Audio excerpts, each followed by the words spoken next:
যারা ওই পথে চলে গেছেন তাদের উদ্দেশ্যে একটা কথা বলবো, সেটা হচ্ছে এটা একটা মোহ, একটা ভ্রম।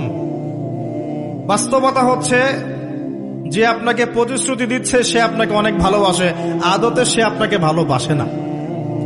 আদতে সে আপনার অবস্থানকে ভালোবাসে। আপনি আজ হোক আর কাল হোক এটা বুঝতে পারবেন যে সে আপনাকে ভালোবাসে না, আপনার অবস্থানকে ভালোবাসে। আপনার অবস্থান যদি ভালো থাকে সে আপনাকে ভালোবাসবে, অবস্থান ভালো না থাকলে ভালোবাসবে না। একইভাবে আপনি একটা মেয়ের কাছে যে ভোগবিলাস চাচ্ছেন, একটা ছেলে একটা গায়রে মাহরাম মেয়ের সাথে ফ্রি মিক্সিং করলে তার একটাই উদ্দেশ্য থাকে, সেই মেয়েটাকে ভোগ করা। সুযোগ পেলেই সে মেয়েটাকে ভোগ করে ফেলবে। একইভাবে এই মেয়েও দেখবেন আপনার যতটুকু সামর্থ্য আছে, অর্থবিত্ত যা যা আছে, এটাকে সে ইউজ করার চেষ্টা করছে তার স্বার্থে। বাস্তবিক অর্থে দুজন দুজনকে ভালোবাসে না মোটেই, দুজন দুজনের স্বার্থকে ভালোবাসে।